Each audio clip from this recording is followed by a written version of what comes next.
Welcome back to Beta Squirrel. നമുക്ക് GUI application ഉപയോഗിക്കാതെ command ലൈനിൽ നിന്നുകൊണ്ട് തന്നെ നമുക്ക് MySQL ആക്സസ് ചെയ്ത് ഡാറ്റാബേസ് ക്രിയേറ്റ് ചെയ്യാനോ ടേബിൾസ് ക്രിയേറ്റ് ചെയ്യാനോ അല്ലെങ്കിൽ ക്വറീസ് എക്സിക്യൂട്ട് ചെയ്യാനോ ഒക്കെ പോസിബിൾ ആണ്. അപ്പോൾ അതെങ്ങനെയാണ് ചെയ്യുന്നത് നോക്കാം. അതിനുവേണ്ടി ആദ്യം ഞാൻ എൻ്റെ സാമ്പിള് MySQL റണ്ണിംഗ് ആണെന്ന് ഉറപ്പുവരുത്തണം. ഞാൻ എൻ്റെ എക്സാമ്പിൾ സ്റ്റാർട്ട് ചെയ്തു. MySQL റണ്ണിംഗ് ആണ്. അത് മിനിമൈസ് ചെയ്ത് വെച്ചതിന് ശേഷം ഞാൻ എൻ്റെ കമാൻഡ് ലൈൻ ആപ്ലിക്കേഷൻ എടുക്കും. കമാൻഡ് പ്രോംപ്റ്റ് CMD എന്ന് സെർച്ച് ചെയ്താൽ മതി, അല്ലെങ്കിൽ കമാൻഡ് പ്രോംപ്റ്റ് എന്ന് സെർച്ച് ചെയ്യുക. ഞാനിവിടെ കമാൻഡ് ലൈൻ ഇന്റർഫേസിൽ MySQL സ്പേസ് -u റൂട്ട് എന്ന് കൊടുത്തിട്ടുണ്ട്. റൂട്ടാണ് നമ്മളെ യൂസർ, അപ്പൊ അതിനാണ് അങ്ങനെ കൊടുക്കുന്നത്. സ്പേസ് ഇല്ലാതെ ഒരുമിച്ച് തന്നെയാണ് കൊടുക്കേണ്ടത്. അതിനുശേഷം എന്റർ കീ പ്രസ് ചെയ്യണം. എന്റർ കീ പ്രസ് ചെയ്യുന്ന സമയത്ത് MySQL is not recognized as an internal or external command എന്നാണ് പറയുന്നത്, അല്ലെങ്കിൽ കമാൻഡ് നോട്ട് ഫൗണ്ട് എന്ന് പറയുന്ന ഒരു ഇഷ്യൂ വരും. ഇങ്ങനെ ഇഷ്യൂ വരുന്നത് നിങ്ങൾക്ക് അറിയാവുന്നതാണ്. ആ ഒരു ആപ്ലിക്കേഷൻ നിങ്ങളുടെ വിൻഡോസിന്റെ പാത്തിൽ നിങ്ങൾ ആഡ് ചെയ്തിട്ടില്ല, അതായത് എൻവയോൺമെന്റ് വേരിയബിൾസിൽ ആഡ് ചെയ്തിട്ടില്ല. അതുകൊണ്ടാണ് ഈ ഇഷ്യൂ വരുന്നത്. അതിന് വേണ്ടിയിട്ട് നമ്മൾ ആദ്യം ആ ഒരു MySQL ഇൻസ്റ്റാളേഷൻ എവിടെയാണോ അവിടെ പോയിട്ട് ആ പാത്ത് കോപ്പി ചെയ്യണം. നമ്മൾ C ഡ്രൈവിലാണ് സാമ്പ് ഇൻസ്റ്റാൾ ചെയ്തത്. സാമ്പ് ഇൻസ്റ്റാളേഷനിൽ വന്നു കഴിഞ്ഞാൽ MySQL എന്ന് പറയുന്ന ഫോൾഡർ ഉണ്ടാവും. അപ്പോൾ PHP പാത്ത് ആഡ് ചെയ്ത പോലെ തന്നെ ഇവിടെ നിന്നിട്ട് MySQL ബിൻ ഫോൾഡറിൽ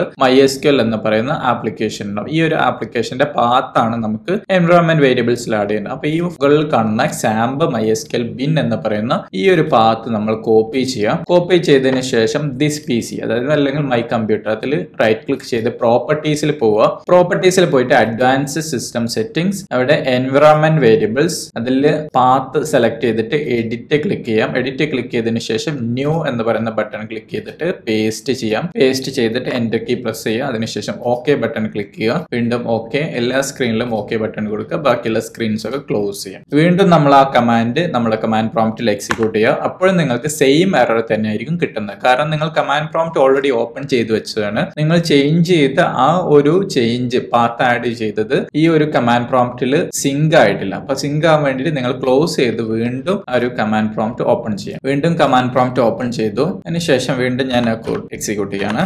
MySQL -u റൂട്ട്. ഇപ്പോൾ പ്രോപ്പർ ആയിട്ട് നമ്മൾ ഡാറ്റാബേസ് കണക്ട് ചെയ്തിട്ടുണ്ട്. നമ്മൾ MySQL എന്ന് പറയാം MariaDB വേർഷൻ ആണ് നമ്മൾ സാമ്പിൾ ഇൻസ്റ്റാൾ ചെയ്തിട്ടുള്ളത്. അപ്പൊ അതിന്റെ ഒരു ഇന്റർഫേസ് നിങ്ങൾക്ക് ഇവിടെ കാണാൻ പറ്റും. ഈ ഇന്റർഫേസിൽ ഏത് SQL ക്വറിയും എക്സിക്യൂട്ട് ആവും. ഉദാഹരണത്തിന് നമുക്ക് ഡാറ്റാബേസുകൾ കാണാനുള്ള ക്വറിയാണ് ഷോ ഡാറ്റാബേസസ്.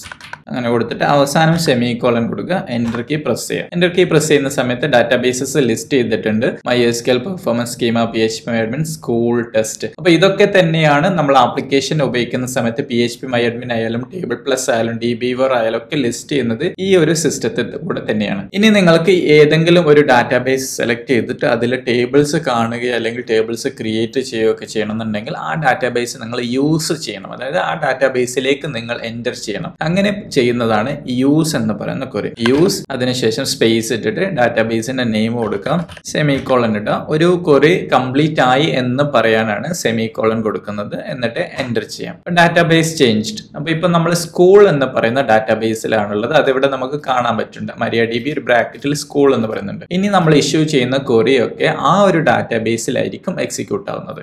അപ്പൊ നമുക്കിവിടെ ഷോ ടേബിൾസ് കൊടുക്കാം. ഷോ ടേബിൾസ് കൊടുത്തപ്പോൾ നമുക്ക് ആ ഡാറ്റാബേസിലുള്ള സ്കൂൾ എന്ന് പറയുന്ന ഡാറ്റാബേസിലുള്ള ടേബിൾസ് ഒക്കെ ലിസ്റ്റ് ആയിട്ടുണ്ട്. Teachers, users. ഇനി നമുക്ക് ടീച്ചേഴ്സിലുള്ള ഡാറ്റ കാണണമെന്നുണ്ടെങ്കിൽ നമുക്ക് സെലക്ട് ക്വറി എക്സിക്യൂട്ട് ചെയ്യാം.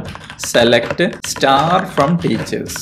നമ്മൾ നേരത്തെ ഇൻസേർട്ട് ചെയ്തിട്ടുണ്ടായിരുന്ന 2 സ്റ്റാഫിന്റെ ഇൻഫർമേഷൻ ഇവിടെ ലിസ്റ്റ് ആയിട്ടുണ്ട്. ഇങ്ങനെയാണ് നമ്മൾ കമാൻഡ് ലൈൻ ഇന്റർഫേസ് ഉപയോഗിച്ചിട്ട് MySQL ക്വറീസ് എക്സിക്യൂട്ട് ചെയ്യുന്നത്. ഇനി നിങ്ങൾക്ക് ഈ ഒരു കമാൻഡ് ലൈൻ ക്ലോസ് ചെയ്യാൻ വേണ്ടി എക്സിറ്റ് എന്ന് കൊടുക്കാം.